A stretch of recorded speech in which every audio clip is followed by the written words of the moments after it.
Antes de la Segunda Guerra Mundial, pocos en Occidente conocían realmente a Japón. Se lo imaginaba como la tierra del monte Fuji, de los cerezos en flor, de jardines exquisitos, de geishas y campesinos pintorescos. Japón se había abierto al mundo exterior, comprando maquinaria, copiando arquitectura, ropa y hasta música popular.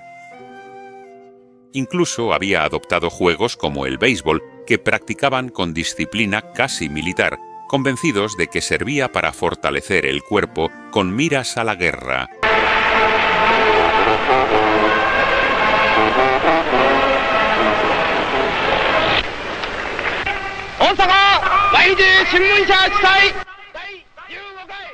Muchos pensaban que Japón era solo un imitador. Era cierto que poseía una marina, a la que se subestimaba, y aviones considerados copias poco fiables. Sin embargo, imitación o no, las armas estaban allí, y los guerreros japoneses, aún impregnados del espíritu samurái en plena era de máquinas, adoptaron métodos occidentales de guerra como habían adoptado su vestimenta, arquitectura y música. Soñaban con la conquista de Asia y después del mundo. El emperador invocaba a los dioses para bendecir ese sueño.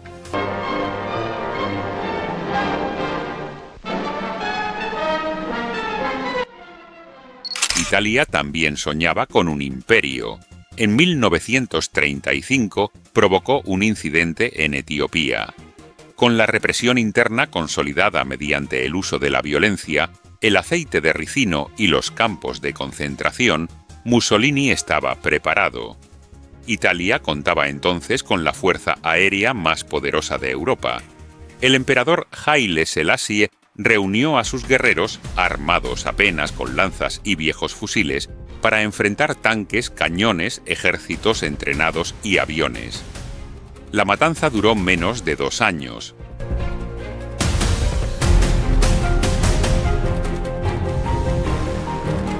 El emperador acudió a la Sociedad de Naciones suplicando protección de las grandes potencias.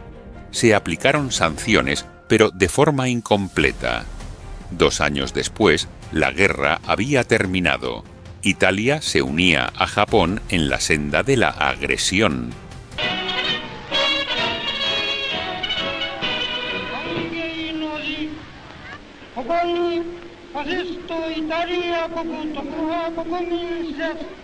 Il saluto che io vi rivolgo è diretto a tutto il popolo del Giappone, tutti gli italiani, ed ha fondato un impero.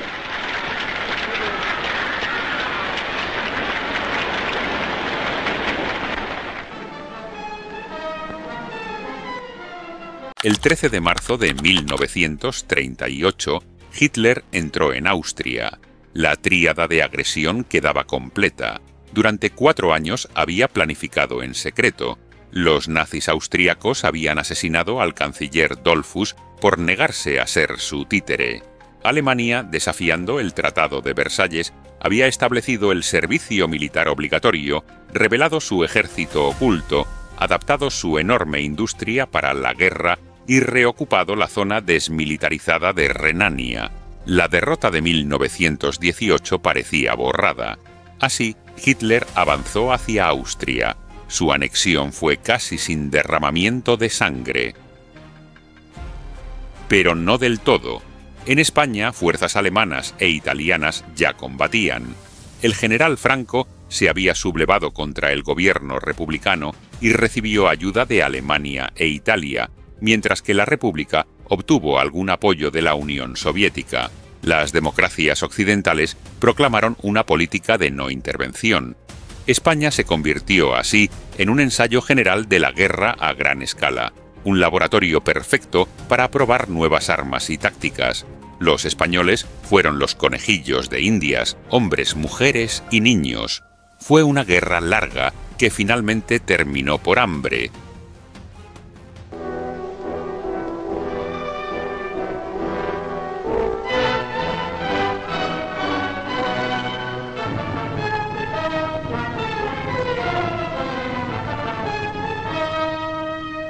Hitler no se conformó con Austria. En Múnich había expuesto su teoría de la raza y la sangre.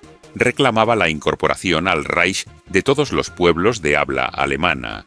Hubo círculos en Inglaterra, Francia y los Estados Unidos que no vieron esa demanda como exagerada.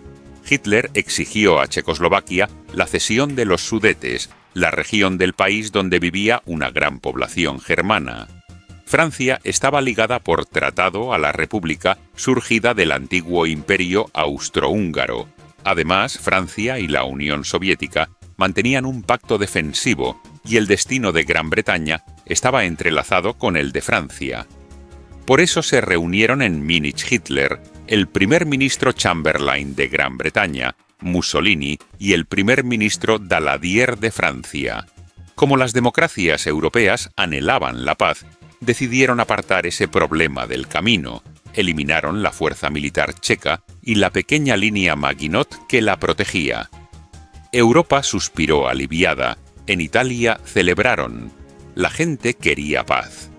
Hitler entró en los Sudetes y su pueblo vitoreó.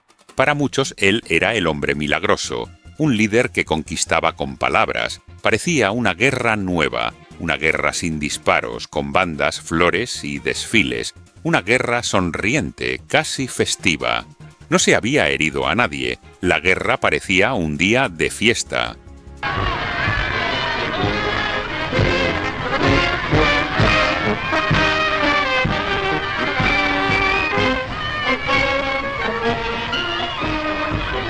Hitler aseguró que ya no quería más territorio y garantizó la integridad de la mutilada República Checa.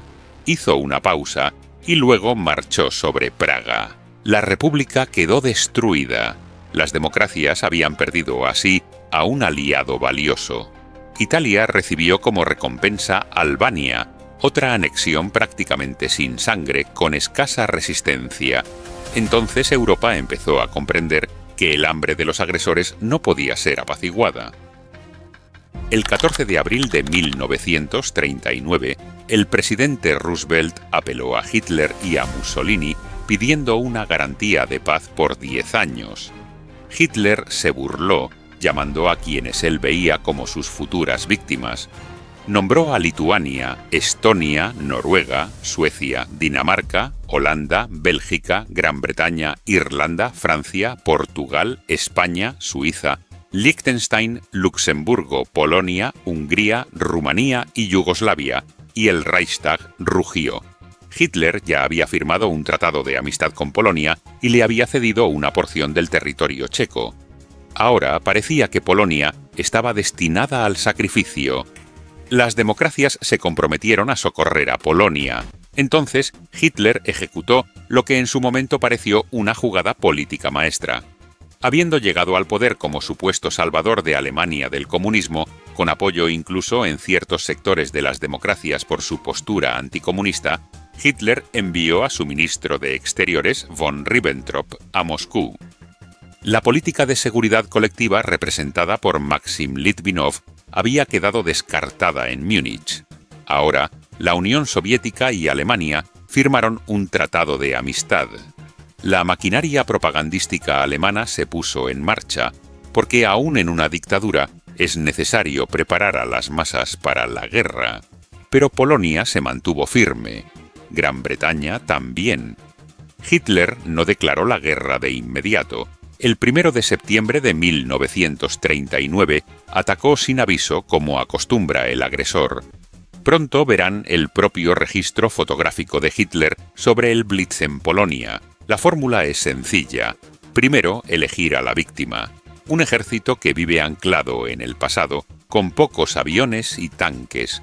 Luego, concentrar bombarderos cargados con las mayores bombas.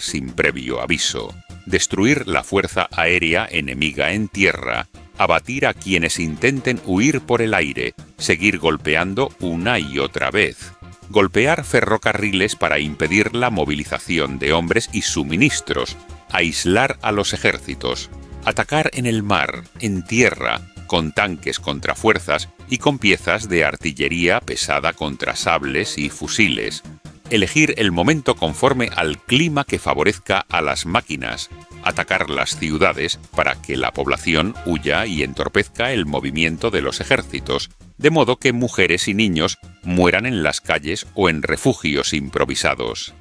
Repetir la dosis, día tras día. Añadir una gota de traición mediante la acción de 5 columnas. Así fue Varsovia, 18 días de asalto. Un pinzamiento nazi corta el corredor polaco, otro avanza hacia Cracovia. Desde Prusia Oriental, otro ejército marcha sobre Varsovia. Cercada, bombardeada, triturada por el hambre y el asedio, Varsovia se rindió. Entonces, sobre la despiadada ciudad, la Luftwaffe voló tranquilo para fotografiar su obra.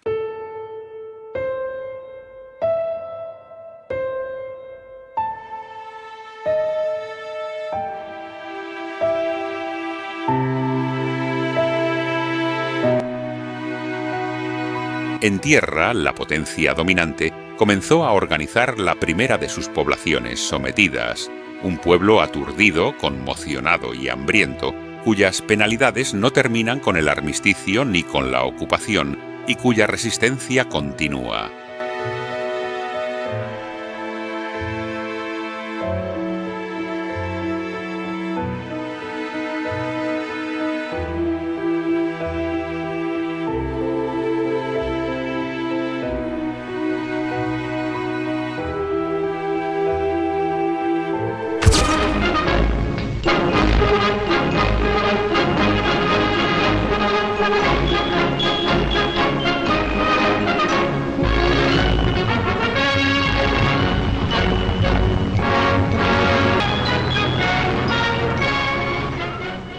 El invierno de 1939 y 1940 fue descrito por estadistas y estrategas aficionados como el período de la Guerra de Broma.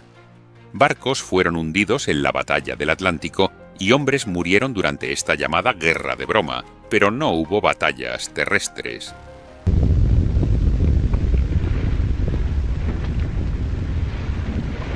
Francia esperaba detrás de su línea Maginot, esa vasta fortaleza subterránea considerada inexpugnable por sus expertos militares.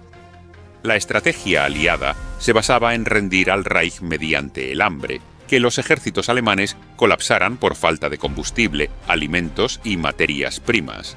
La primavera destrozó esa ilusión.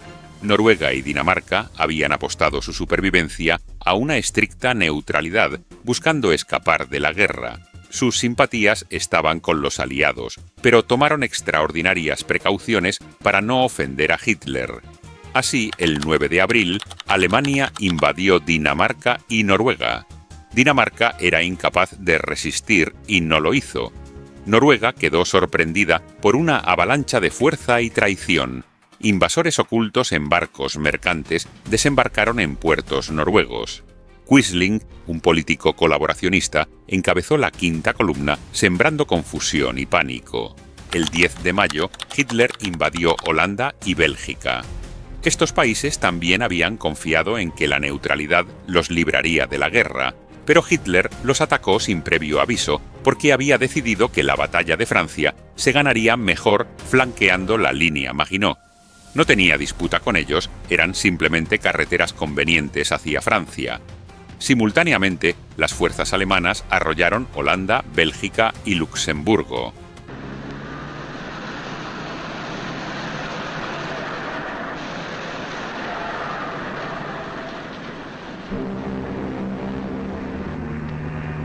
El registro fílmico que se observa fue realizado por camarógrafos alemanes bajo las órdenes de Joseph Goebbels, ministro de propaganda del Reich. Estas imágenes, presentadas como una sinfonía wagneriana de devastación, se mostraron a países neutrales de Europa y Sudamérica para intimidarlos y forzarlos a rendirse. En este material, por ejemplo en Holanda, no se muestra a un solo soldado alemán muerto o herido, ni siquiera con un tobillo fracturado, en medio de semejante avalancha de destrucción. Goebbels era un hombre de espectáculo, y lo que promovía era la supuesta invencibilidad mística del ejército nazi.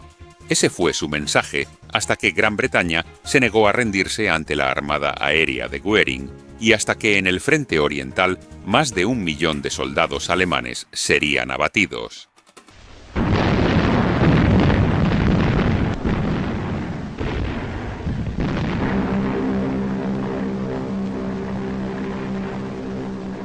Al conocido método de la Blitzkrieg se añadieron tropas paracaidistas que descendieron sobre ciudades y aeródromos holandeses, desorganizando una defensa ya desesperada. Aunque muchos ejércitos habían teorizado sobre el uso de paracaidistas, los nazis fueron los primeros en utilizarlos de manera masiva. Armas y municiones bajaban en paracaídas especiales y se ensamblaban rápidamente en tierra, permitiendo capturar aeródromos, estaciones ferroviarias y otros puntos estratégicos detrás de las líneas enemigas. Con tanques, bombarderos en picado y artillería pesada, la máquina alemana quebró la resistencia holandesa en 4 días.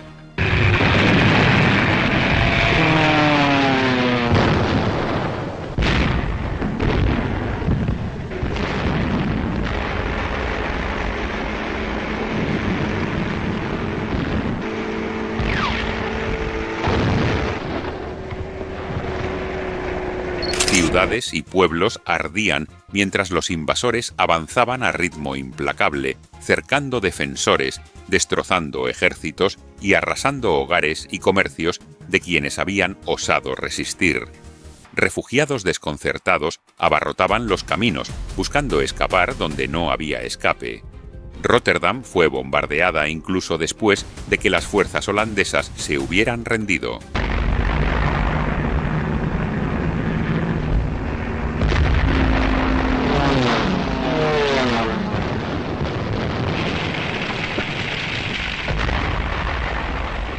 Los alemanes alegaron un error. La noticia no había llegado a la Luftwaffe a tiempo. Cuando entraron en la ciudad, el cielo nocturno estaba teñido de rojo por el fuego.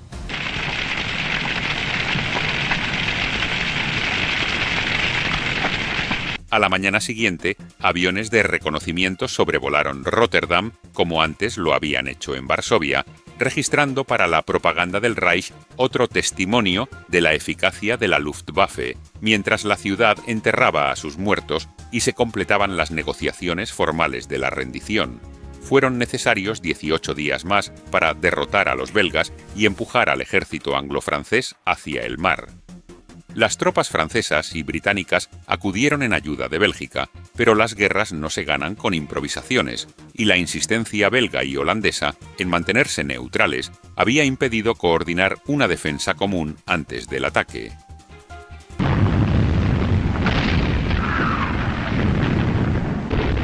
Los invasores siguieron avanzando.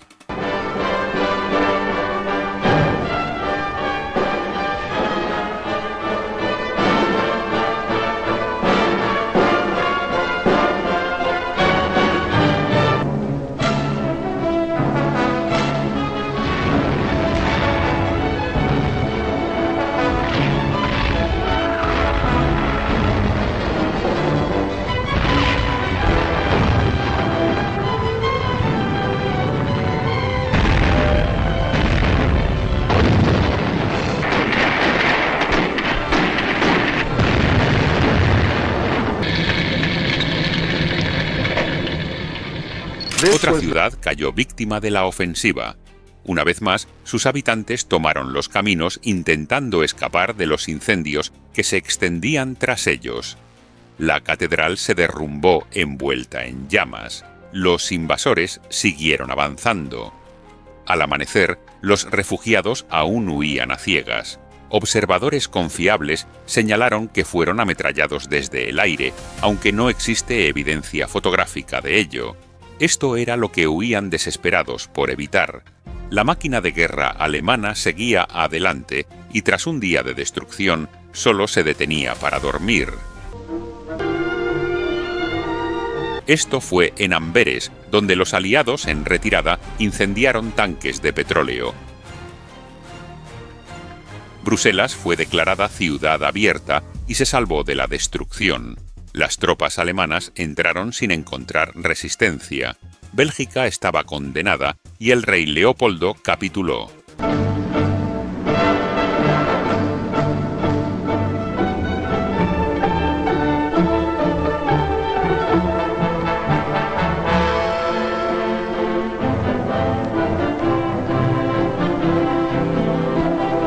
La defensa improvisada de los aliados colapsó. El ejército británico fue empujado hacia el mar en Dunkerque, según lo planeado por los alemanes. Dunkerque ha sido llamado el triunfo del hombre sobre la máquina. Para desafiar a los bombarderos en picado, los Spitfires despegaron de bases británicas y combatieron por el dominio del aire sobre la playa desolada, mientras las fuerzas terrestres mantenían una obstinada acción de retaguardia.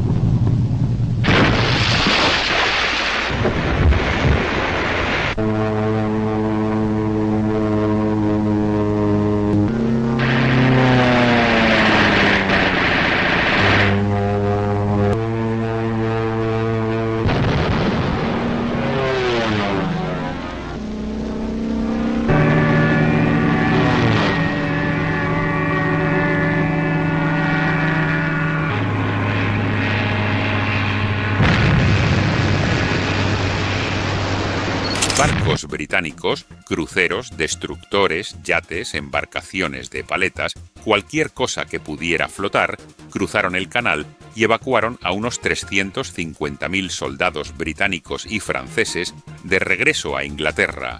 Los británicos estaban decididos a salvar a sus hombres. Entre los escombros estaba la historia de esta evacuación épica. Hombres que caminaron hacia el mar y nadaron hasta sus rescatadores. No pudieron llevar armas, camiones, tanques ni cañones, pero los hombres fueron salvados para luchar de nuevo. Tras abrirse paso por Luxemburgo, Bélgica y Holanda, 5 ejércitos alemanes se desplegaron a través de Francia. La traición y la incompetencia habían condenado a la nación que apenas una década atrás había sido líder de Europa. Ahora la campaña crecía en furia mientras Francia se derrumbaba.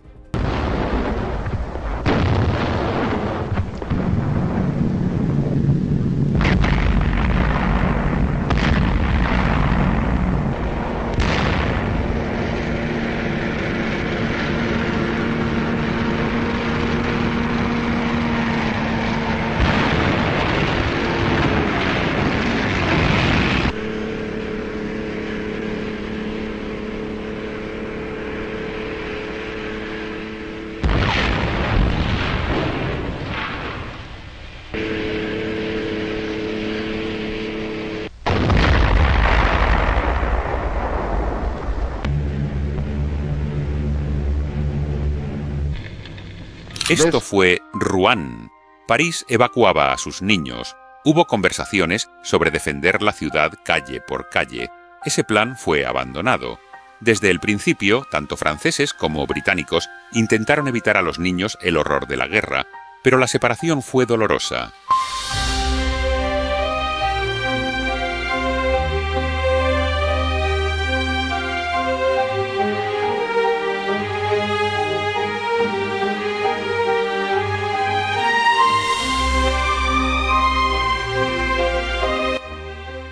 El 10 de junio, 4 días antes de la caída de Francia, Mussolini entró en la guerra. Había esperado hasta ese momento para tomar su decisión. Y entonces los alemanes entraron en París. Era el sueño del Kaiser en la guerra pasada. Hitler lo logró.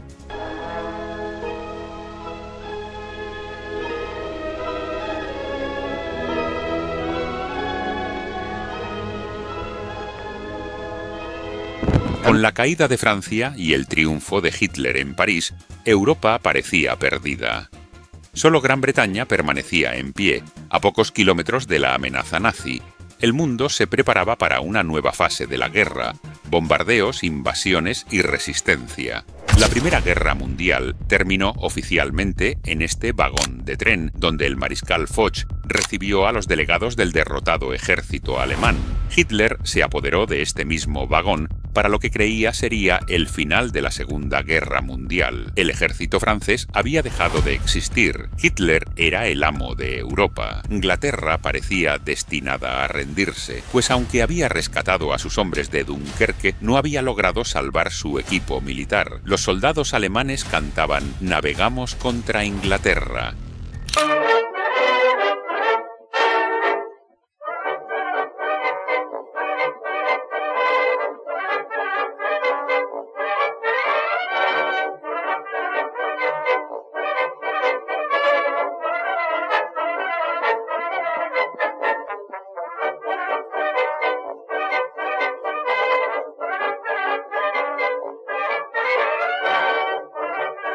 Aquí, en Compiègne, nació el régimen de Vichy. Hitler estaba satisfecho. Solo Gran Bretaña permanecía como la última barrera ante su victoria total. Submarinos alemanes, ahora anclados en la costa conquistada, se preparaban para aislar a los británicos mediante el hambre. Aviones alemanes, a tan solo unos minutos de vuelo de la costa inglesa, se disponían a bombardear al pueblo británico hasta quebrar su voluntad. Propagandistas nazis, utilizando un nuevo arma, la radio, intentaban convencer a los británicos de rendirse. La voz que se escuchaba era la de Lord Howe Howe. The Blitzkrieg will be carried over the British Islands with greater, more appalling rapidity than over Poland, Norway, Holland, Belgium or France.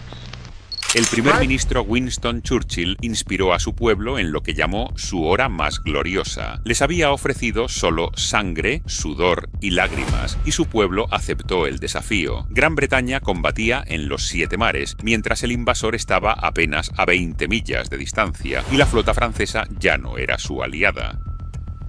Submarinos, minas, aviones y buques alemanes amenazaban la línea vital británica, los cargueros que traían alimentos y materias primas. Pero Gran Bretaña resistió. La fuerza aérea alemana, el arma más poderosa de Hitler, fue puesta en acción.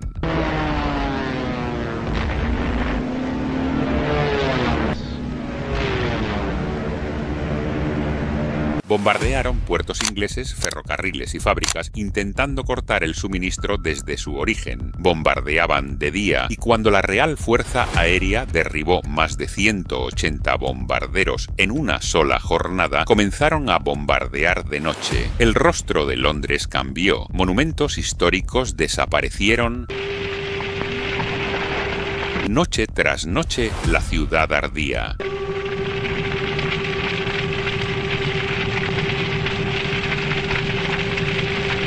Plymouth fue golpeada.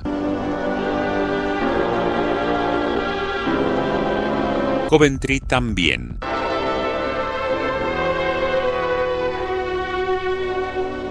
Flotas aéreas aparecían sobre estas ciudades durante el otoño e invierno de 1940 y hasta bien entrado 1941. Se despejaban los escombros y la producción continuaba. Se formaba un nuevo ejército equipado con nuevas armas. En el Mediterráneo, los británicos buscaron a la flota italiana, que se negaba a salir de sus puertos. Finalmente, tuvieron que bombardear buques de guerra italianos desde tierra firme. Malta, bastión británico, sobrevivió a incesantes ataques aéreos nazis y fascistas.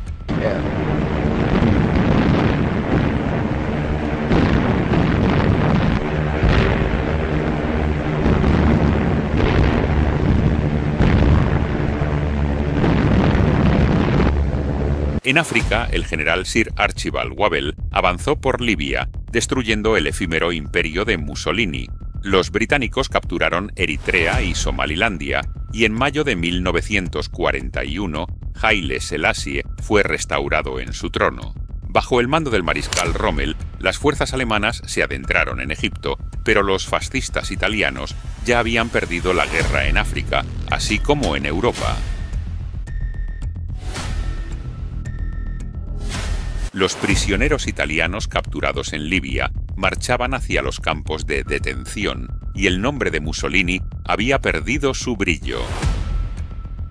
Gran Bretaña aún resistía y un frustrado Hitler volvió su mirada hacia el este. Si la guerra se prolongaba, necesitaría el petróleo y el trigo rusos. Se proclamó nuevamente el gran enemigo del comunismo, a pesar de haber asegurado antes que el nazismo y el comunismo podían coexistir. Ahora afirmaba que aquello no había sido verdad.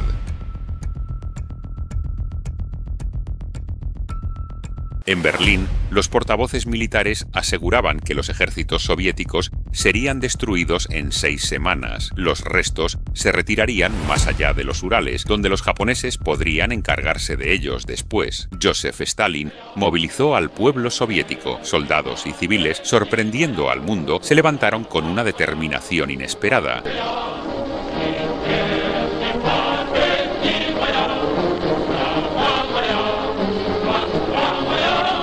Hombres y mujeres, jóvenes y ancianos, trabajaban contra reloj, cavando trincheras y trampas para tanques.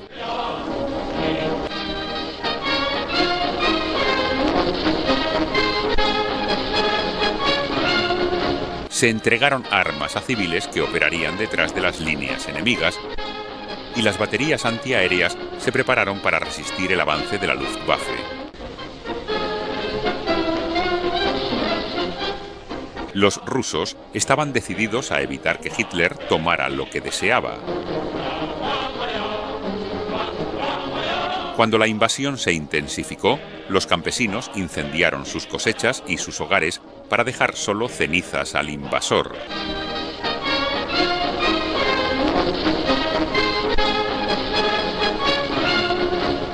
Las fábricas trabajaban día y noche, conscientes de que esta era una guerra de máquinas. Plantas enteras fueron trasladadas hacia el este junto con sus obreros. Pronto las armas salían de esas fábricas y el mundo descubrió que los rusos tenían tanques para enfrentar tanques y aviones para enfrentar aviones.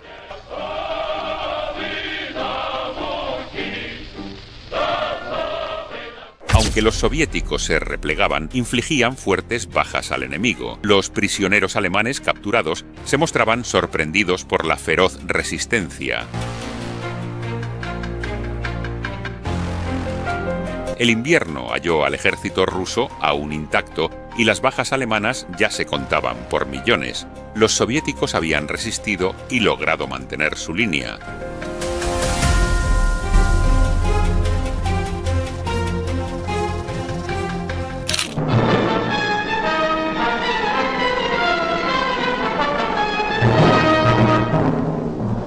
En el Pacífico, los japoneses lograron una serie de victorias espectaculares. En Filipinas, bajo el mando del general Douglas MacArthur, las fuerzas filipinas y estadounidenses ofrecieron una resistencia heroica. Manila fue bombardeada, aunque se declaró ciudad abierta. Finalmente, sin suministros ni refuerzos, Batán cayó solo cuando las tropas habían agotado hasta sus animales de carga.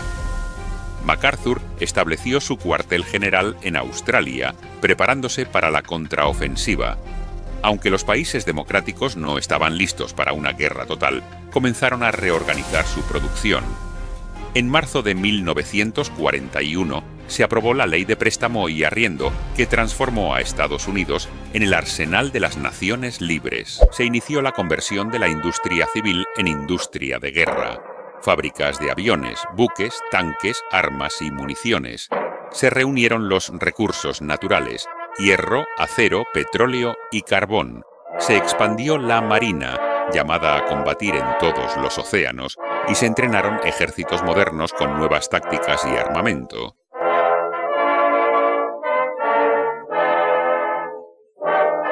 Se construyó una fuerza aérea gigantesca, y el esfuerzo industrial se unió al militar. Era una guerra total.